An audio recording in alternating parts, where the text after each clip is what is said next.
Good morning, everyone. Jake, if we could go ahead and call this meeting to order, please. Keisha Johnner, Here. Mark Ramey, Here. Steve McCombs. Here. Entertain approval for today's agenda. Make a motion, we approve today's agenda. Second. McCombs, Aye. Ramey, Aye. Johnner. Aye. Communications? Jake, do we have any? Okay. Only the resignation from, we received notice of resignation from Larry Lautenbach for Pella Board of Adjustment, I believe. Correct, And I yes. believe that term was up at the end of April anyway. So Okay. there are 2 terms will be available at that point. All right. Thank you. Do you have anything? Okay.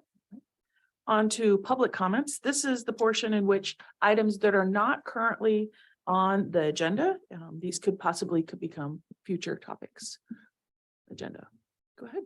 Tyler, do you have something? Yep, Tyler Christian, Marion County Engineer. I'd just like to give an update on the 135th place sinkhole. Really no change since the last press release was sent out. We did commence borings yesterday. Borings were started as a result of the meeting we had last week between a number of county department heads and state agencies, and at which point IDALS, Iowa Department of Agriculture and Land Stewardship, has kind of taken the lead on the investigative part of the process, for which they commenced borings yesterday.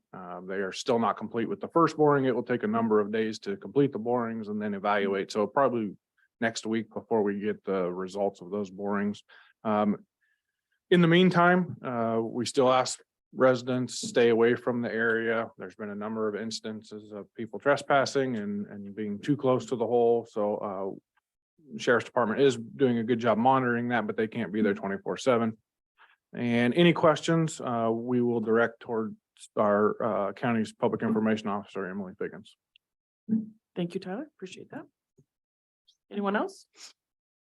Seeing none, we'll move on. Entertain a motion for today's consent agenda. I move we approve today's consent agenda. Second. Ramey, Aye. Johnner, Aye. McCombs. Aye. On to business. Item number 1 is resolution 2023-47 and regarding Mid-Iowa Planning Alliance. Missy. Yes, so we, just like we did last year with the zoning ordinance, we're gonna go through and make some changes to the subdivision ordinance. We'll be working all the departments that in Marion County, environmental health, the county engineer, zoning, as well as working with the zoning commission and then you as a board. So we're gonna start the reviewing process, hope to do that kickoff in June, try and work with everybody's schedule. I know Tyler has a lot going. And hope to have everything complete and, do another, get the approval done by the end of the year, so it could be effective 1/1. Board, do you have any questions?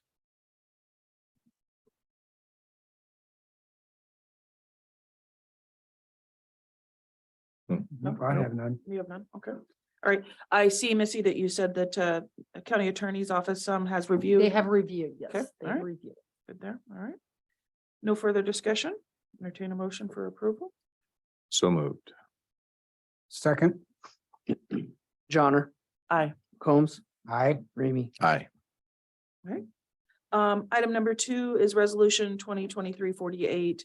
Also the Mid-Iowa Planning Alliance memorandum of agreement. Missy? So this is, just as it states, it's an on-demand. This was something that I brought forward to MIPA. We currently, any site plans, subdivisions, most of them are minor subdivisions, we do the review administratively.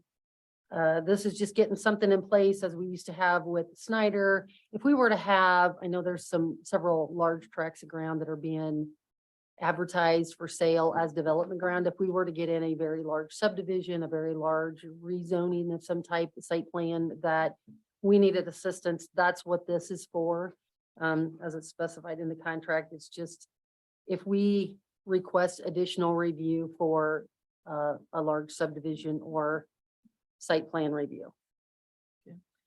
Missy, you've stated a rate, an hourly rate. Is that comparable to what Schneider's and other places? It's a lot less than Okay. what it was when we quit using Snyder. I think that was at 140.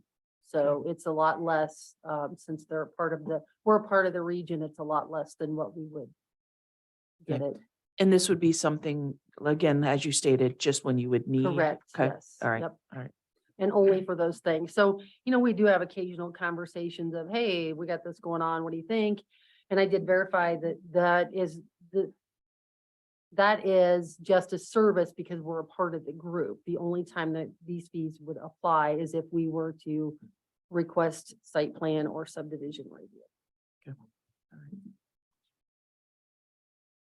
Straightforward. Board? You have any questions for Missy? Nope, I have none. All right, entertain a motion for approval, if so. So moved. Second. McCombs, Aye. Ramey. Aye. Johnner. Aye.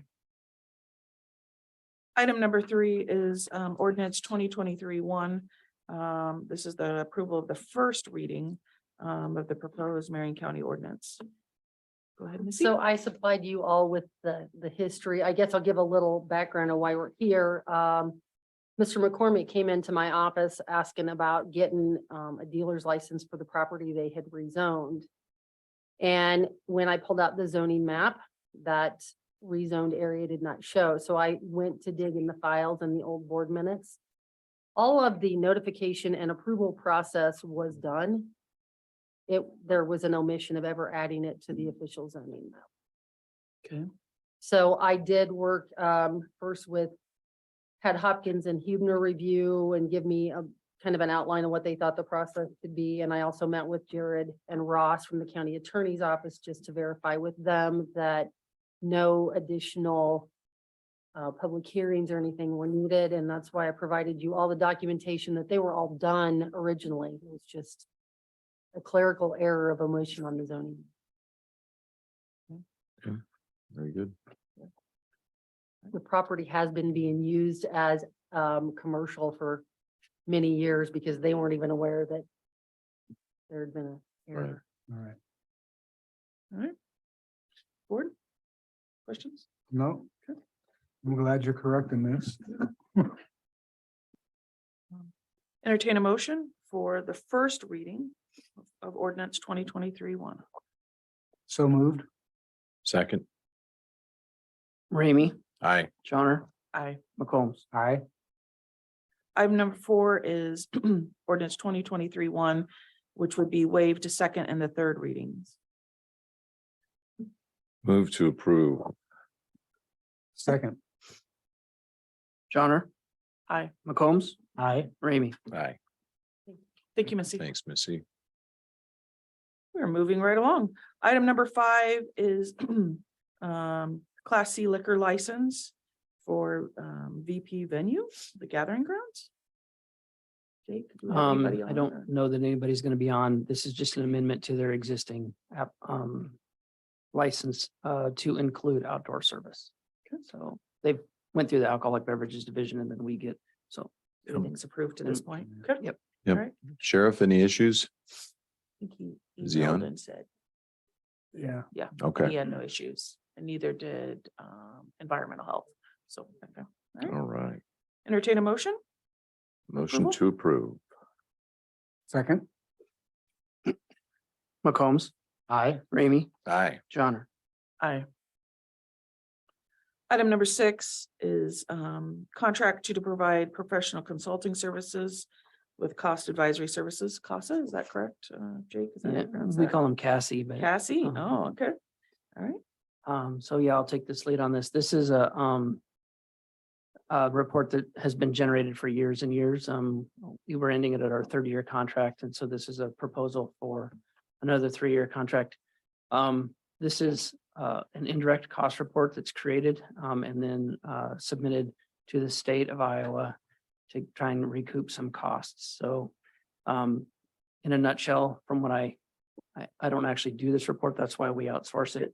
But in a nutshell, the county provides services to help Iowa Department of Human Services do their functions, operate things like that. So within that comes a lot of indirect costs. A lot of that is attributed to the attorney's office, courthouse space, like my staff to do payroll for the attorney's office, keeping the buildings, things like that. So this is a little bit like a tax, well, the process like that. You only get the money back from the state if you actually fill out the report, the indirect cost report, like they require and submit. If you don't, then you don't get anything back. So essentially this is, I don't remember the cost. It's like, our cost is 78,960 and 78,960 they reimburse like 58. $50,000 to $60,000 a year reimbursement back. So costs $20,000, right? it doesn't, we work with Cassie, they ask us for like different year-end reports, information from our insurance company, things like that. So we deal with them once a year. A good group to work with. Got it kind of down pretty good. They have like 90 some counties in the state, or at least a lot of the counties, the vast majority. There is a slight increase this year. They have not had an increase for the past 9 years. So it's a pretty minimal time constraint on our office or any other departments to receive a pretty good return back. So, and this does not have to do with direct costs for like you guys housing people at 104 South 6th. Right. It's a separate Separate, indirect cost report. So it's just kind of a thing we do with the state. I If remember us that's- if that's a discussing this last year. Fancy term. I know. It's a way to give people jobs. And then it's interesting that you have to do this to get the money back. And if you don't get it, so I think, It's a way to give people jobs so, all right. where they could just enter into an agreement and say, look, if you house state offices, you do state functions. Here's your check. share, yeah. Instead, we're doing this calculation run by this group. Congratulations to the service. Great. Board, any other questions for Jake? No, not for me. All right. Entertain a motion. I'm cheerful today, by the I way. can say. Joe Biden's running again. Woohoo. Entertain a motion What day is it? regarding this contract. Move to approve. Joe Biden running? No. Oh, okay. I'll second it. Not that, by the way. Ramey. This is for the Cassie. agreement. Oh, We would Aye. appreciate that. Thank you. Johnner, Aye. McCombs. Aye. Item number 7 is to receive and file the Marion County FY22 audit report. Jake? Yeah, once again, seems like a really long process and this would be the audit for the FY22 year. I think everything went really well. It is on an accrual basis. We usually just go to the very back page, couple pages to see if there's anything of significant note. Which there wasn't.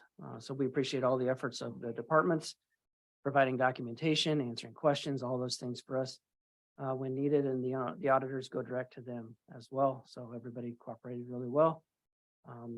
Appreciate all the efforts everybody does and look forward to already going into the next year. So Okay. let's be a receive and file. This will be released, submitted to the state of Iowa.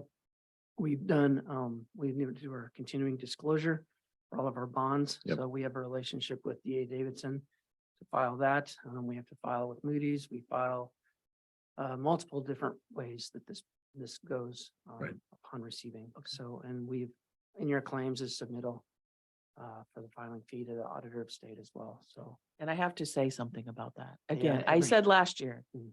we have to pay $850 filing fee. Well, but To file this. But we're getting money from the administrative service to lost the LAE costs, so we'll give it back to them. And round we go. Exchanging Oh, okay. tax dollars back and forth.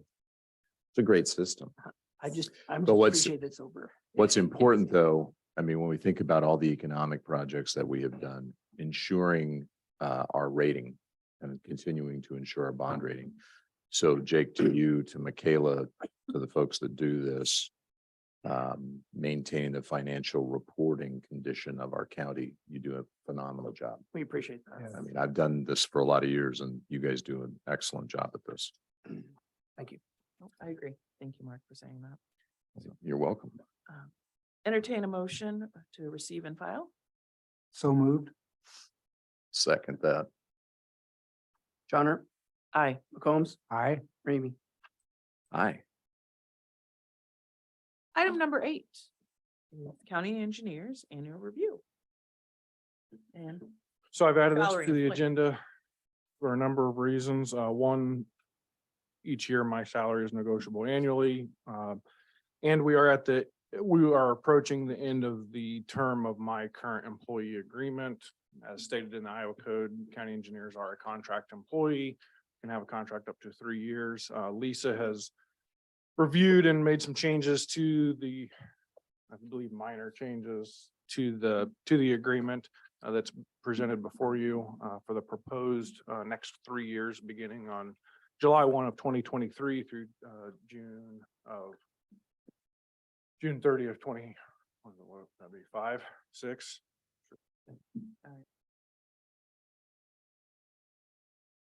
Tyler, I always appreciate the additional information you give us. You want to give us a little bit of synopsis of what you stated here in regarding statewide average and what you're seeing for county engineers. In the Yep, memo? Yep, yep. Yeah, so that is, yeah, I kind of update this every year. Sometimes I change some of the bullet points because they're more relevant at the time, maybe to what I'm doing or years of service or whatnot. So I'm gonna jump down to the second bullet point. I think this is relevant. It keeps changing because county engineers come and go, you know, so years of service varies, you know, the upper echelon, they're gonna retire. But, you know, some county engineers aren't sticking around as long either. So they may be there for 3 or 4 years, then they leave and they bring somebody in that's just out of college and they don't have an engineering license yet. So things are changing fairly rapidly, especially in the market of county engineering in the last few years. So by comparison, my rank in terms of years of service is 39 of 92. So what that means is number 1 being the most years of service. So you can see I've moved up the ladder fairly quickly. And like I said, there's a lot of retirements happening and people aren't sticking around. So that's what, so I was like 40 or 41 or 2 last year, I think. So in terms of salary, I currently rank 67th of 92 county engineers. And again, 92 because there are sharing agreements between counties. There are not 99 county engineers. These are all based on FY23 numbers. So the fiscal year that we are currently in. Again, out of 67 out of 92, 1 being the highest paid county engineer. You can see I've fallen there. In previous years, I was 62 of 90 and 66 of 87. And as we are 22nd in terms of population, but our road department ranks 17th in terms of full-time employees. And it's been that way for a number of years. We've kind of bounced back and forth between the 14th and 17th percentile as far as the number of road department employees. Which we have actually trimmed down a little bit. That's probably why we have fallen. So to me, some of the numbers I like to reference would be our neighboring county engineers. So everyone knows I currently have 9.5 years of service. I will be approaching my 10th year on December 4th of later this year. And so neighboring county engineers have an average salary of $126,194, a 4.7% increase over last year with an average of 12 years of service. County engineers in the 9 to 10 year range statewide with 9 to 10 years of service range have a salary of $122,064.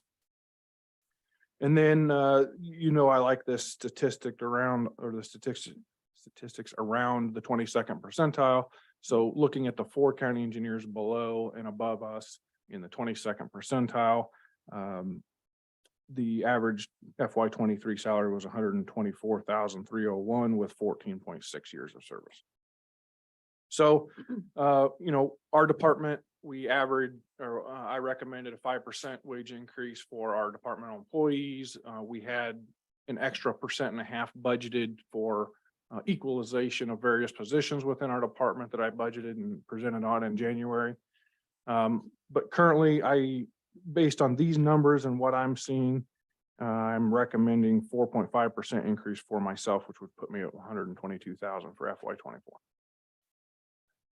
Thank you, Tyler. Yeah, because your current salary is 116,820. So yeah. Correct. What are the material changes to the agreement?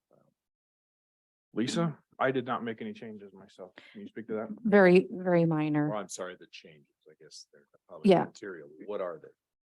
The only addition that I made was the Martin Luther King Day. I changed his paid holidays. So just minor. Nothing else. No, I think we made a few grammar changes grammar maybe. changes, updated board chair, that sort of Yeah, thing. nothing- Date yeah. changes. Nothing. Yeah. No, just the holidays.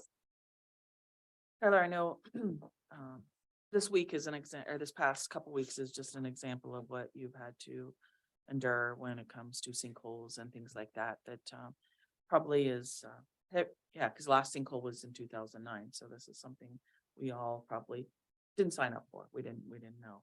But when you think about goals for yourself, is there a goal that you have in mind that you're currently not achieving or that you would like to? Yeah, I think that's fairly easy to answer for me. Maybe a long answer, which you guys are used to that from me. So, going into year 5, we looked at the supervisory staff and I looked at our department pretty high level. What changes could we make? My year 5, excuse me. So going into approaching my 10th anniversary, I've kind of reevaluated myself, the position, the department. And I think, so that's pretty easy, just reinvesting myself in the department.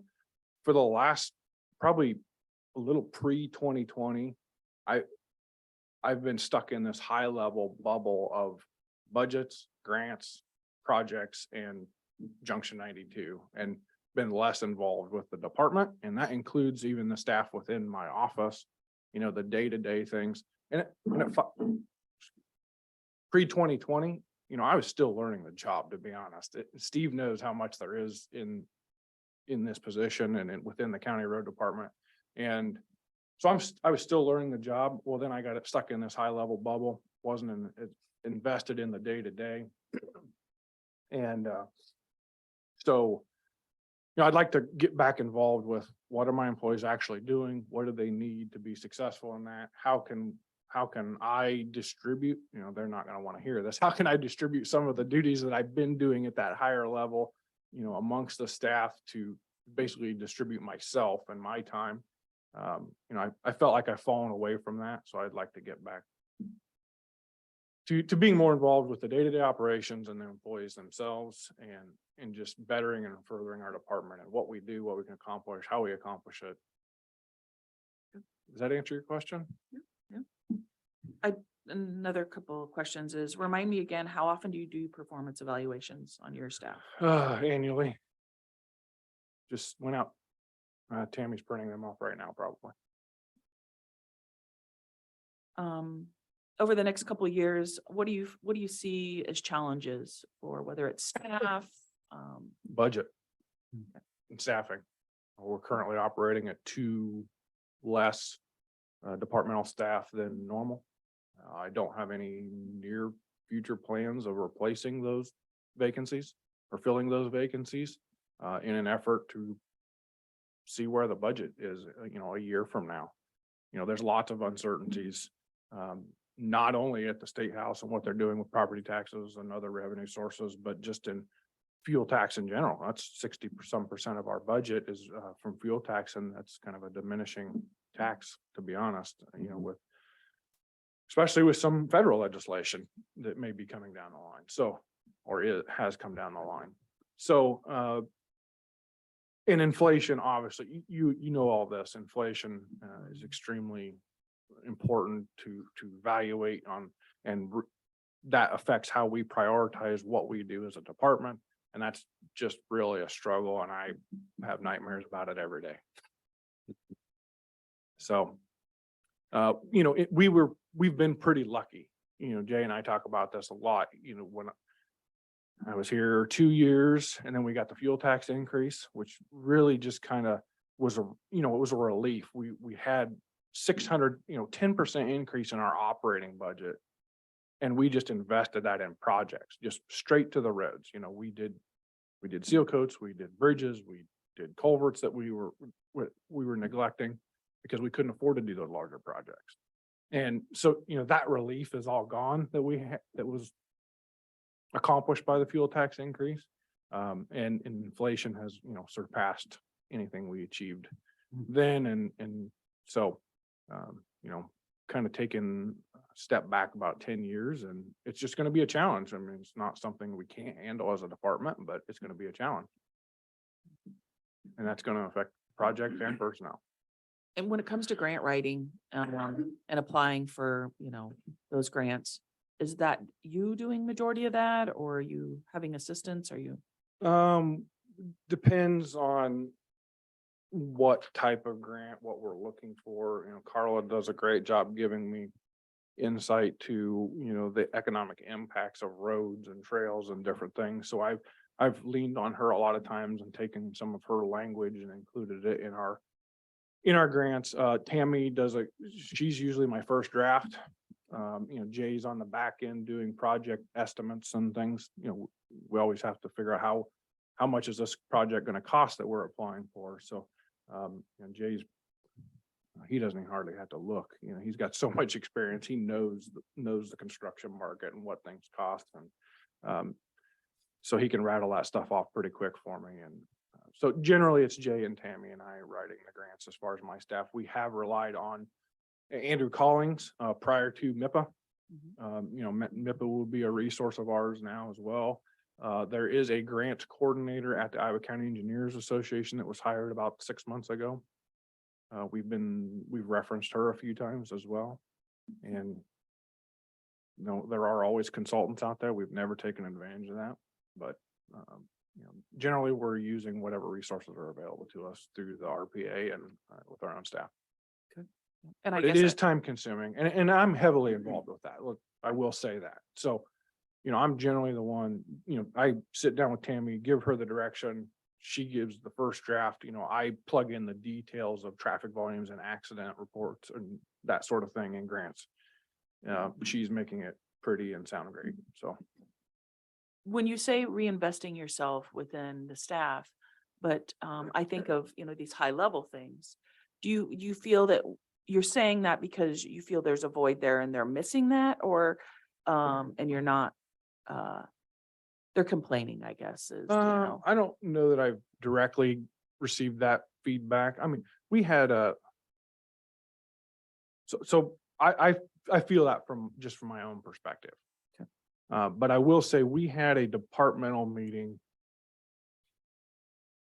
February, maybe January, February, where we filled this room with my staff, and it was actually a kind of a feedback session related to an employee satisfaction survey that I sent out. So I created my own survey to send out of questions I thought were relevant to department, kind of along these same lines. What are we missing? Where are the gaps? What can we do to help you? Because if our employees and morale are high, we're getting more done, we're more efficient, we're smashing that stigma of county employees because we're out there functioning like a contractor and not like a government employee. That perception at least. So we did the employee satisfaction survey. I had questions, for the department. I wanted to follow up from that survey, and they had questions about other things in that meeting, but that was really good. And there are some gaps, and we learned from that meeting that there are gaps that we need to fill. And, so I guess I kind of had that perception from the top down, but then, kind of hearing it from them as well, kind of reaffirmed that I do need to reinvest in some areas of our department. I guess I would just say this and then I'm gonna open up, let the others ask. When it comes to like Jay and, you've got a lot of knowledge there. Are you preparing for, who could help you next if, retirements and things like that? So.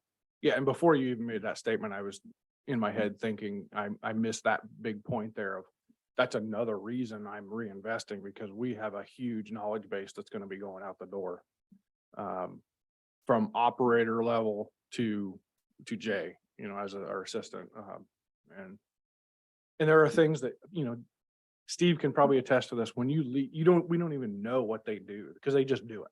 On a daily basis, they're taking care of it.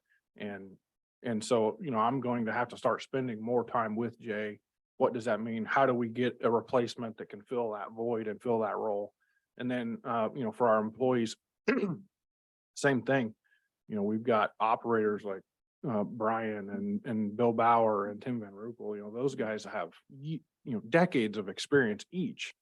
And we're going to lose not only knowledge of operating equipment and being a county employee and running a crew, but also, well, they can show up to a job and know, well, last time we were here, there was a phone line over there and they have it marked here, so that, they know a lot of those ins and outs of the county roads that the rest of us don't know right now. So.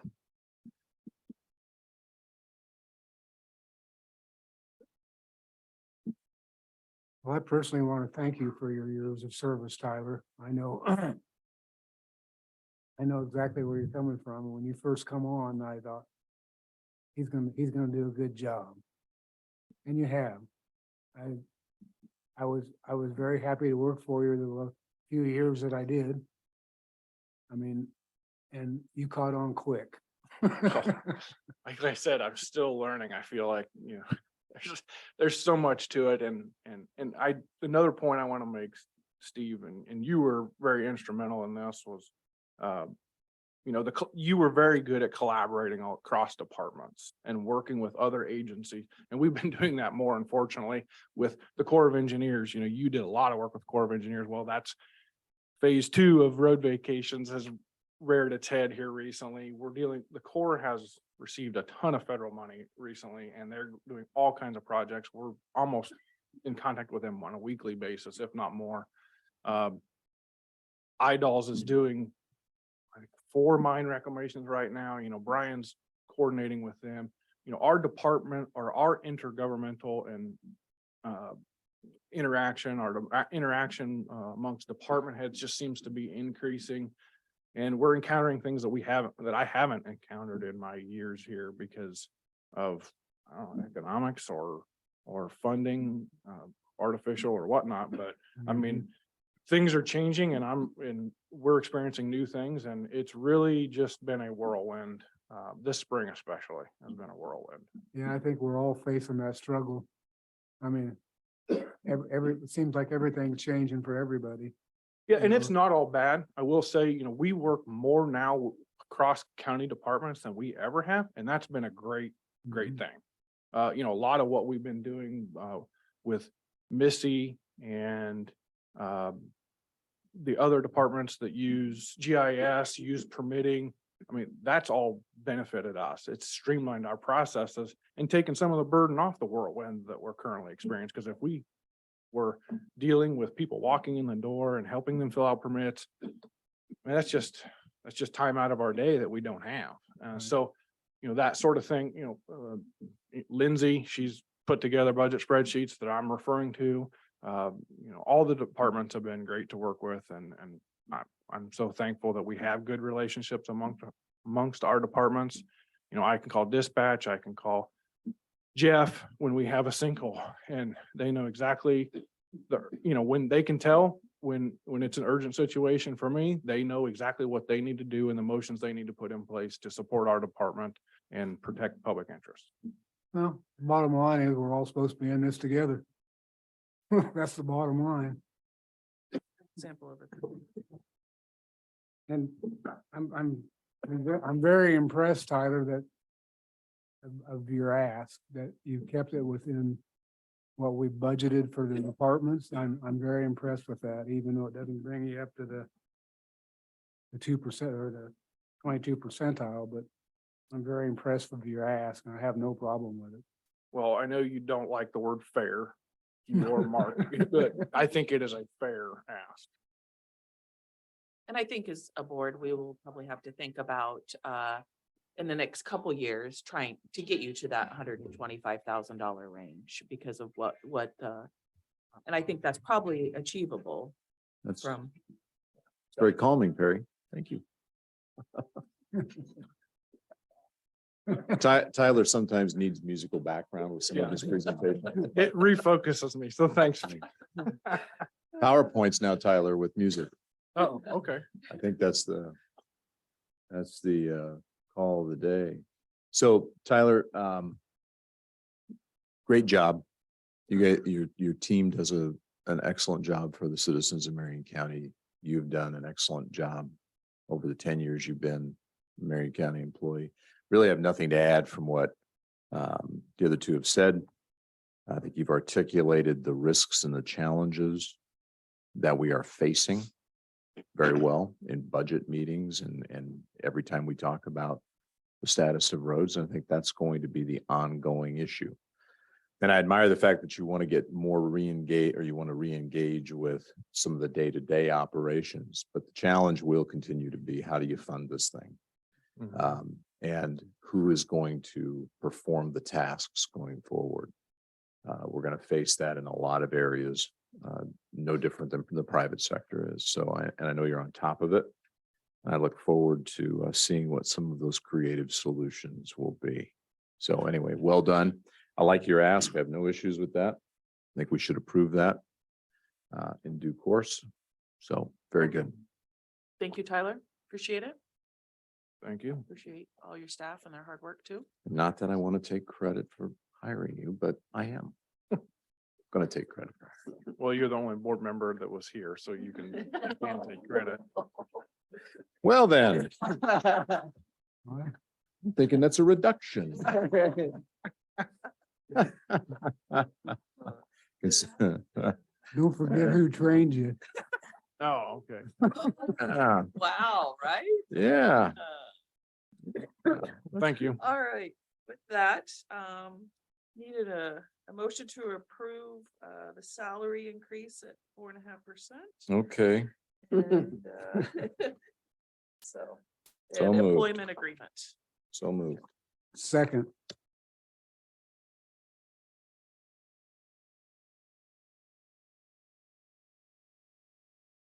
Ramey, Aye. Johnner, Aye. McCombs. I'm thinking about it. Aye. You guys are feisty today. Item number 9, the VA Campus 28E agreement. Mark, Did you look at it? What do you think? I think it's fine. Jared, are you on?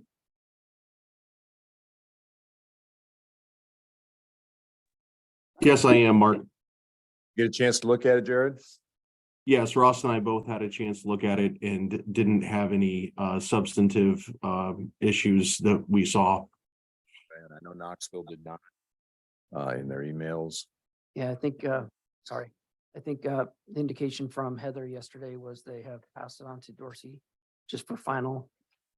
Okay, and then once we get that, we can go back to Allers for drafting of the final documents and Yeah. notifications and things and be ready to go for next meeting. Yeah, incorporate the blue line. So yeah, unless you have any issues, I think it's a question of us saying move forward and get this into final draft form for approval. I don't have any issues. Nor do I. Entertain a motion to close discussion, or action, I guess, would be to move on to a final agreement for a final draft. Jake, what do we need? You can make a motion to bring for the next meeting if you want. But I think everything's in motion for that. Yeah, motion to approve the agreement in our next meeting. Second, Ramey? Aye. Johnner? Aye. McCombs? aye. Item number 10, I know we talked about this last meeting too, is the Marion County property, which is the 6th Street Annex. Mark, I know that you had brought that for us to discuss again and. Yeah, just to see where we're at. And Have we heard anything? Has keep it anybody on- heard anything on regarding, the lease? Has there been, we reached out there at all? we asked the last meeting, Jared, did you get a chance to look at the lease Yeah. and I think our, that's what you were- notice requirements and all of those things?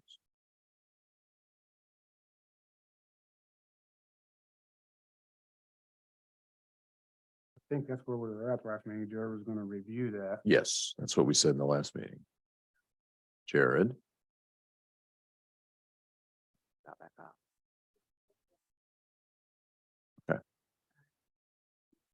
well, I think that's where we are. Is Yeah. what's our notice Yeah, requirement? I was gonna say, maybe if you guys want to keep proceeding, motion, to actually have them draft the public notice of disposition. I think Mhm. that would be a next logical step. That Yeah. sounds good. Formal motion. Well, let's make that motion, Jake. I'll second. So that was.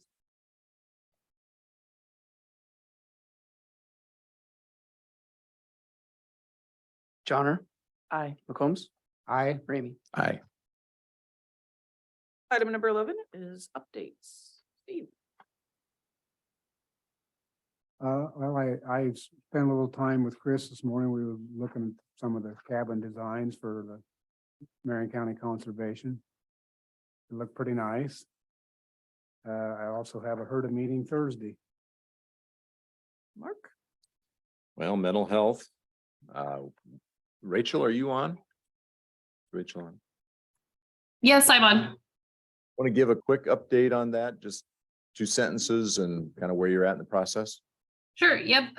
So Cross has received a draft 2080 agreement to enter into with the Heart of Iowa Community Services Region to administer operations of the Cross region. So that draft will go to the Cross board today for discussion. Any changes, and then hopefully come back to the Cross board in May for execution to begin July 1.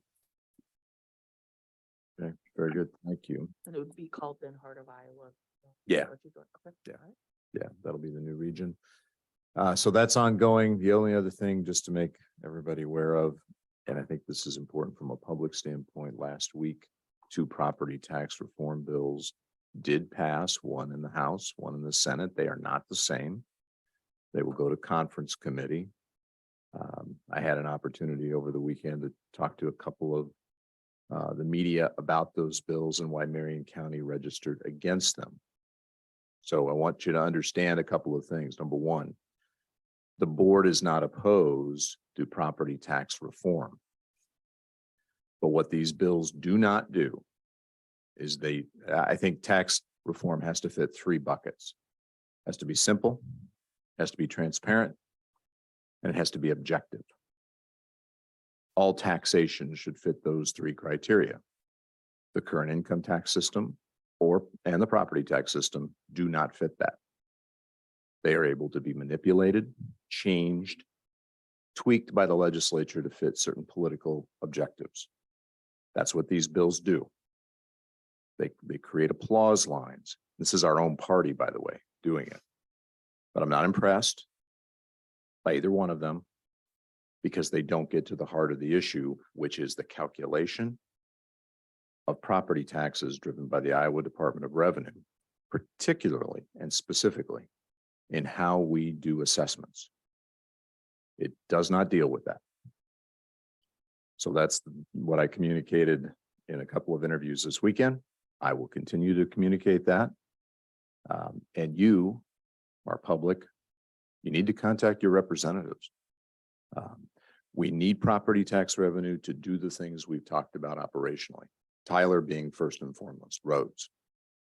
And these changes put more power in the hands of the state. Local option sales tax is coming next, folks, where the state is going to take more control of that. So there is a drive to centralize the distribution of dollars at the state level because they don't think we can do it. Bottom line, they look down their noses at us and they say we can't do it. They are wrong.